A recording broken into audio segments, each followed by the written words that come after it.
Un nouveau rebondissement énorme dans la guerre, on est le 7 avril à 22h30 et on nous annonce qu'une prolongation donc de l'ultimatum pourrait avoir lieu pour les 2 prochaines semaines. Le Pakistan a proposé aux États-Unis une prolongation de 2 semaines de l'ultimatum de Donald Trump en leur expliquant que les négociations avancent très bien avec l'Iran et qu'il faut encore du temps. La Maison-Blanche a donc annoncé ce soir qu'elle écoute et qu'elle étudie l'offre du Pakistan. L'Iran, qui a donc nié tout accord de cessez-le-feu, examine également la proposition du Pakistan. Pour ceux qui sont pas au courant, le Pakistan est aujourd'hui responsable des pourparlers entre les deux pays. Le Pakistan tient des relations avec les États-Unis qui sont souvent un peu compliquées, mais ils arrivent encore à dialoguer avec eux et ils ont également des très bonnes relations avec l'Iran.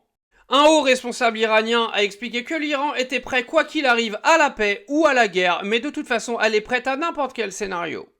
Les derniers propos de Donald Trump qui sont totalement irresponsables ont mis en rogne l'intégralité de la classe politique aux États-Unis. Les démocrates demandent la destitution de Donald Trump et vont essayer de faire jouer le 25e amendement de la Constitution américaine pour faire destituer Donald Trump du poste de président de la République. Il faut savoir qu'il n'y a pas seulement les démocrates, mais il y a également une partie des républicains qui aujourd'hui trouvent que le comportement de Donald Trump est vraiment problématique et qu'il va falloir clairement faire quelque chose. Sachez que le 25e amendement, pour ceux qui sont pas au courant, c'est principalement le vice-président et la Chambre qui décident, mais sans l'accord du vice-président, rien ne se passera, donc affaire à suivre.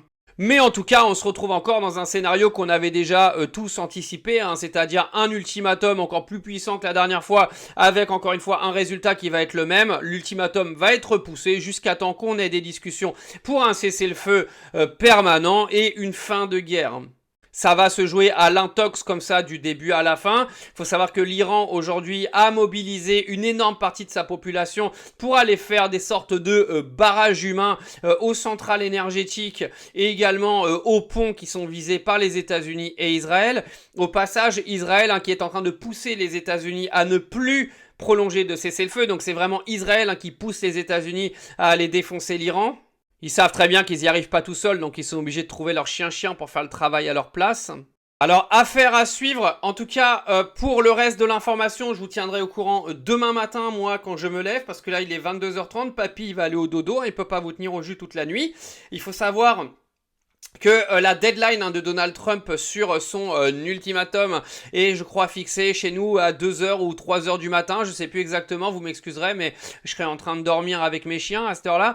Donc je vous tiendrai au courant demain matin. En tout cas, on se dirige vers, pourquoi pas, une prolongation justement de l'ultimatum américain pour les 2 prochaines semaines à l'heure où je vous parle. Mais encore une fois, rien n'est fait.